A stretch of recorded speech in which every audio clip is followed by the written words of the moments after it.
And we are live with Don Schmincke. Last time we spoke about his explorer, author, and speaker backgrounds. An interesting guy. Don is, yes, a scientist, an author. He's trained over 30K CEOs. He's the bestseller of Winners and Losers, which we can talk about more in depth because last time I don't think the book was fully out.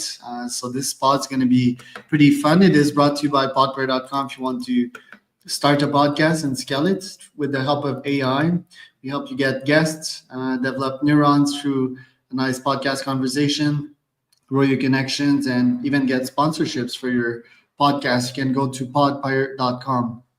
Don, welcome to the pod. Tell me a bit more about yourself again and what you're up to nowadays. Oh, thank you. Uh, I started off as a planetary physicist at MIT. I got pulled into biological studies of humans, and then became my favorite species. I even have some friends who are humans, and started writing books and training CEOs. And I recently got into entrepreneurship, applying the research there. So that's where my book that you mentioned came out this year, Winners and Losers. And it was really just looking at 30,000 CEOs that I had trained over the past 25 years and what I learned from them. And so the book did very well. So now I'm just doing a lot of training and teaching, coaching, and working with companies on their strategies. And what's the main thesis behind the book?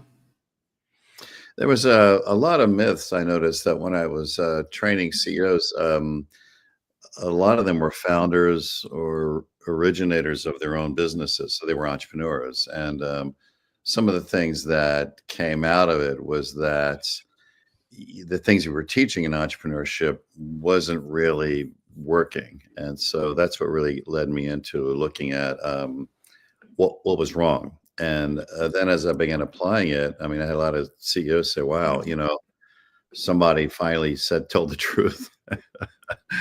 And so I got a lot of comments like, geez, my wife and my husband read this and said, oh, wow, this is what you went through, and I think I hit the mark there. And it was good because I really wanted to educate people around reality. And so it was a fun site. I was surprised though it took off in the corporate market. And I wasn't expecting that, but I started going to meetings and people had these dog-eared sticky note things in my book. I'm like, what are you doing with this book? And they're like, no, this is the stuff we can use in our company because some of these myths are, there, too. So that's what happened. Right. And do you feel most of these lessons will scale in the age of AI? Have things changed, or are these fundamental principles? Oh, they're fundamental principles. I mean, you're dealing with entrepreneurship, which when you think about it, it goes back thousands of years.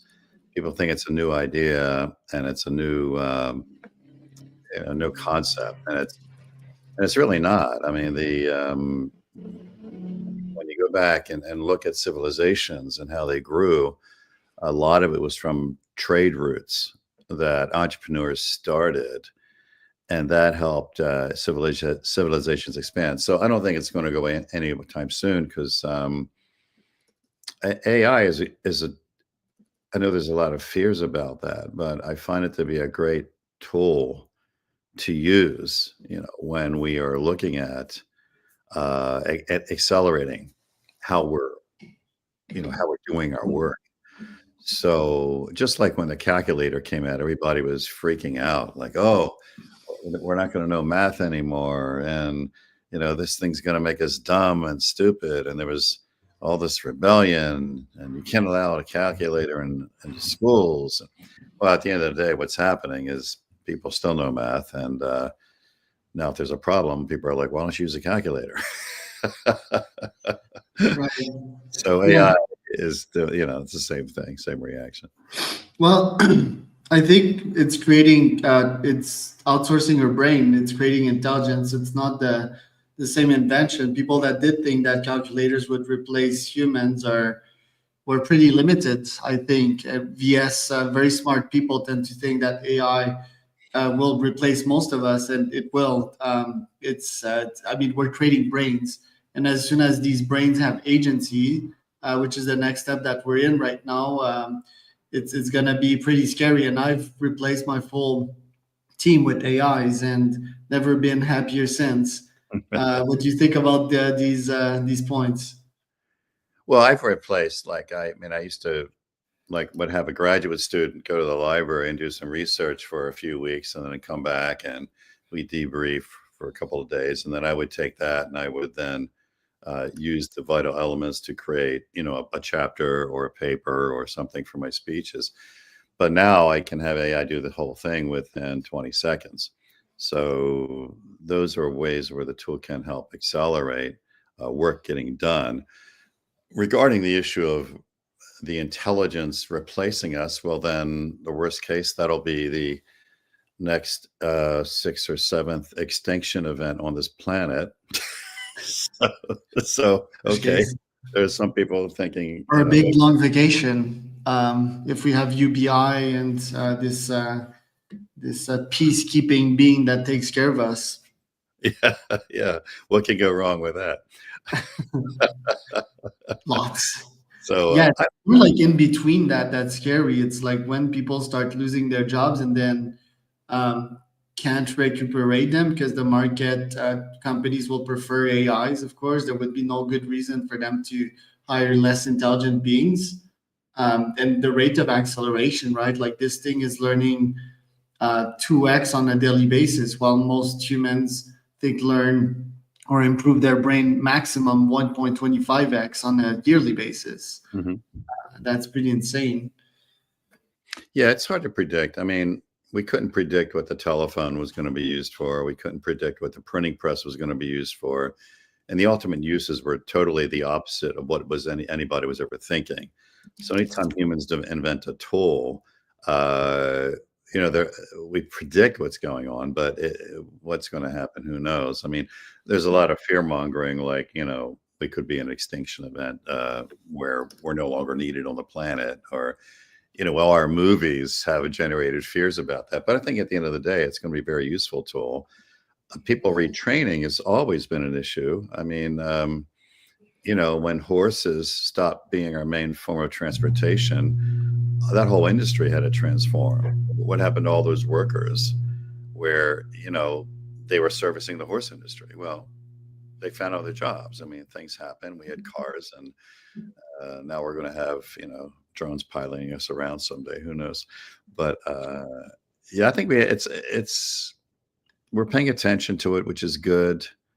I'm thinking of just people that are outsourcing their minds to it is a little stupid, I think, because even today, I mean, there was an article on HR departments are seeing so many AI generated resumes they can no longer trust a resume. So Yeah, and they're now going to test applicants on live interaction, not a resume anymore. People just don't trust it. yeah, especially if it's built by an AI that will embellish it and the reality is totally different. Yeah, I think outsourcing your brain to an AI is pretty dumb because the AI will hallucinate sometime. Yeah, I personally have filters, right? So I have multiple AIs fact checking the information in between them. And some models are better, hallucinate way less than others, and also depends how they're prompted, what you fed them before, right? They might feed off that. So yeah, it's I don't believe in fully outsourcing it, right? Because I think or full brain will shrink this time. It's not just like outsourcing math to a calculator, right? So I think yeah, every now and then, just for example, I built all my content on ChatGPT, and I will ask it, hey, give me all the topics that I sent you. I'm just gonna make a video consulting my own brain to think about these topics and trying to grow neurons, because I still think that there's going to be the 0.1% that's going to be surviving and thriving very unequally in the next time. And I still think that these people will have super brains and will really leverage their human strengths. If I would ask you what would be these human strengths that will scale with time?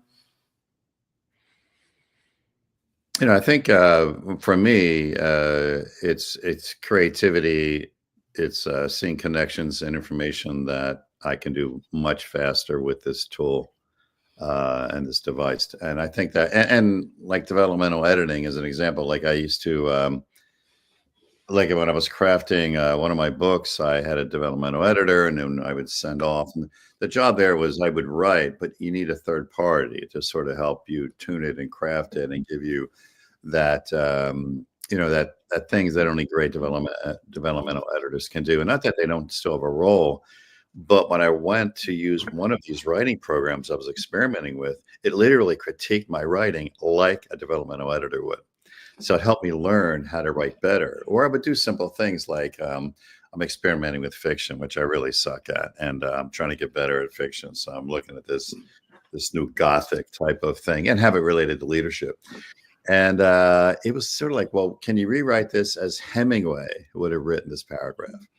Or, and it would, it would do it. And I would say, I would use different authors, and Edgar Allan Poe, how would he write a Gothic sentence on this? And it would, and I might not use it, but it triggered me to think more creatively, like, wow, I never thought about that voice in a sentence before. So help me become a better writer, just as if I had developmental editor sitting next to me doing the same thing. You see, so I think in those ways, those devices could help become more creative and faster at it.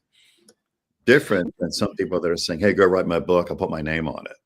And you see that crap coming out everywhere, and people then find out, and it's like, it's hard to lose that reputation. Yes, yes. If there is such a concept as reputation with time, but yes, I think these people overusing these AI tools, I think I would be one of them. The thing is, these tools get better with time, and just the habit of using them can be good. But yeah, there is such a thing as overdoing it. My question for you is like AIs, they don't have emotions, right? Like, do you think human emotions are a flaw or actually a strength? Probably a strength. I mean, you look at intuition. One of the things we're doing in companies now is when we did the research on strategic planning, the scholarly articles published show a failure rate of strategic planning of 70 to 90%. And like Henry Mintzberg at McGill University did a great book on the rise and fall of strategic planning. So we've been looking at strategic planning failures for a while, but also what's missing in strategic planning. So what we found out was that, and I was part of the problem, I was teaching it wrong. I was in a graduate school or major university, and I was teaching analytical tools around strategy, SWOT analysis, market analysis, pricing analysis. But I couldn't figure out how the small startup companies would violate everything we're teaching. And then the management consulting and industry experts would chastise them. Oh, they're never going to make it. They're doing everything wrong. And this company rises up and dominates the world. And I was curious as why no one was talking about that. How does a company dominate, violating everything that you're teaching? And so I took that on as a research project when I was at Johns Hopkins. And it was really amazing that I was teaching it wrong, that true strategy was really more about intuition than analysis. So there's a separation there. In other words, can a machine have intuition? I don't know. Maybe it can simulate it, but there's these aha moments, these eureka moments where we connect dots and see things that were always there, but maybe we didn't interpret it the same way. Just like scientific revolutions occur, it's some of the same data, but seeing it differently. There's a great book called The History of Scientific Revolution that went into this. So there was a part of creativity and intuition that, would be hard to duplicate, I think. And for me, it allows me to do more of that than lingering over having to go through 1,000 literary articles or scholarly publications. I can have AI do it in 20 seconds. It's like, oh, okay, that's what I was looking for. Right. And coming back to emotions, I think they're a mechanism to communicate with folks of our kind, right? And it's that special energy that we can even leverage in some situation.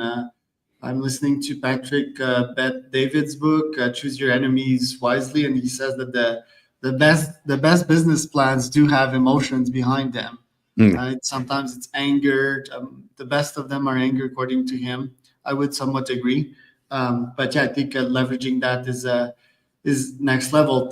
Talking about humans still, I'm pretty sure you've investigated that question a lot throughout your years. What is consciousness to you? What does it mean to be conscious? Oh boy, how much time we have for that? That's the philosophical question. I mean, we can go back to Socrates or any number of Asian philosophers to query that. Um, I think the best quote is it's a Taoist quote that says, if someone asks another, what is the Tao? And the other answers, neither of them know. Repeat that again for the audience. Yeah. If someone asks another, what is the Tao?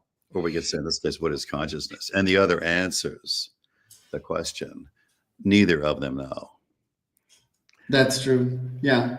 There, but there was an article published, I think, the past 48 hours that actually showed that at death, and it was interesting because my mother just died recently, is that cells are showing consciousness. Now, I haven't read the article, so I can't give any more details than that. But the headline was like, "Oh, that's interesting." I'll put that on my reading list for later. So we're looking at consciousness at a cellular level, and that's opening up a whole new framework around what that means. And then we're looking at connectivity between, at quantum levels between atoms, and we're looking at this this ability to that everything may be entanglement theories, like so if my atoms in my brain have been entangled with another set which is somewhere else, then in a sense is there this supreme or interlinked consciousness that all the greatest religions and mystics have been talking about for thousands of years? So we're seeing this. So it's like, okay, what is conscious? Well, I thought I knew what it was, but now that came up, like, am I quantumly linked with the universe? Then that spins the whole definition somewhere else. So I think that allows us to say, hey, look, because we're still learning.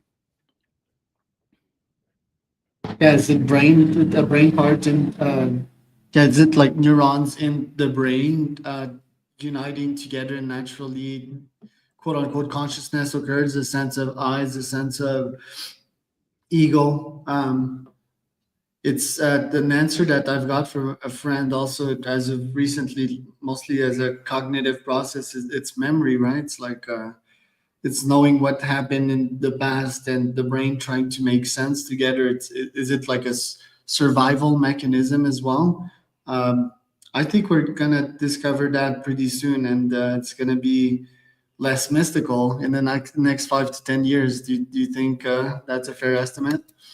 Well, it's probably levels. I mean, some people argue there's levels of consciousness. So there is that basic biological level, the ego driven, the survival issue, the genetic warfare, and how do we use selfishness to outmaneuver others so we can replicate. And in replication, if we do it with enough effectiveness and speed, we can outproduce the information in ourselves, which allows us to dominate other species. And the species that can't go extinct, those that can, so they survive. And so the whole issue around genetic warfare and selfishness as a program in our brains can be identified as a biological pattern of consciousness, if people can argue that, I guess.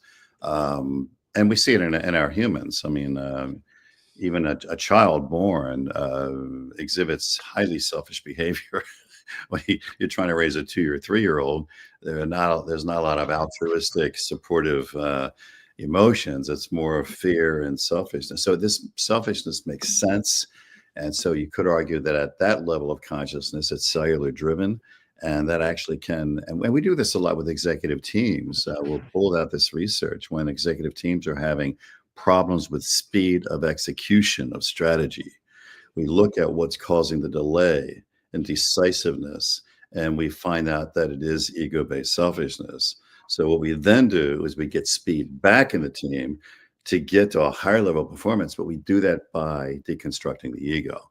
And for that, we use a death as a tool, and we use it based on the samurai research I did 20 years ago. And it's interesting because we're releasing now a thing for International Women's Day and Women's Month. I'm taking this online program that I developed, during COVID, called Becoming Samurai. And in it, we do exactly what I described. So we look at fear and where's that coming from? And then we have a module on death, and we have a module on how to die properly. But it's all about unhooking the ego to allow speed and bravery and honor and all those things. And when we've done this in companies, we've taken their political dysfunction rate and cut it in half within 4 months, and then half again. So here we're using biology as a way to increase corporate performance by using these ancient techniques, which are now neurologically getting back to the brain. It all makes sense, because I couldn't figure out why would the samurai focus on remembering death constantly. And I realized it was a brain hack, because the brain's designed to have the ego for selfishness to survive. The only way to get rid of it, if we can hack it to think we're already dead or dying. And at that point, there's peace and there's ability to be brave and honorable. And it was interesting. Just saw that movie. What's it called? The Last Breath. With Woody. Yes. Yeah, and I saw the interview with the diver who was presumably dead. And what he said was, once he gave up, once the ego let go, it was peaceful. So what we've been able to do is do that to executive teams for the past 20 years. And it's been highly successful, measured by the speed of decisiveness and the speed of execution and the reduction of selfish political behavior. So that's just an example of using science and biology and leadership to come together in a way to make things happen. Fascinating. Last question for you, because I know you're busy. Do you still have an adventure planned as of late to get more ideas, get more content, get more insights? It's funny you asked that, because during COVID, of course, we had to shut down a lot of the expeditionary and excursion work that we were doing. And the places I want to go back to, or I want to go to for the first time, are at war. So when I was younger, I would enter war zones or areas of high conflict. But now that I'm getting older and I have kids, I'm like, well, maybe I should wait a bit. But yeah, I'd like to get back into the areas, like, for instance, there's a lot of amazing history in the areas of Ukraine and that region that I would like to understand. In fact, they're finding out that human migration might have occurred a lot earlier into some of these areas, and so it would be good to look at that. But right now, I'm doing, working on a couple of different projects with different, just brilliant people, more brilliant than me. George Stalk, who's been a prolific publisher of our articles in Harvard Business Review. We're looking at doing a couple of articles together. I'm promoting my book, Winners and Losers. I'm just re-releasing this Becoming Samurai program. And we're seeing some great results on that online training course. So I'm kind of involved with a lot of that now. But ask me again next year, and I'll tell you where I went. Right now, I'm not sure. Right. Yeah, I just planned a 110K run in Brazil about Wow. 2 days ago, and I'm quite excited about that. I was waiting on the go of a partner, the partner that I do these runs with, and Wow. glad to have my at least one adventure this year. I'm probably gonna have a couple. Don, where can people find out more about you? Sure. You could. A good question. My website, Saga Leadership. We use the Nordic term SAGA, Saga leadership.com. And so that's probably where it's a good place to see, where I am and what I'm doing. And if you do a search on Becoming Samurai by Don Schmincke, that should pull up some landing pages for you to look at if people want to explore that journey. So that's what's happening. So that was Don Schmincke and Charles Cormier for another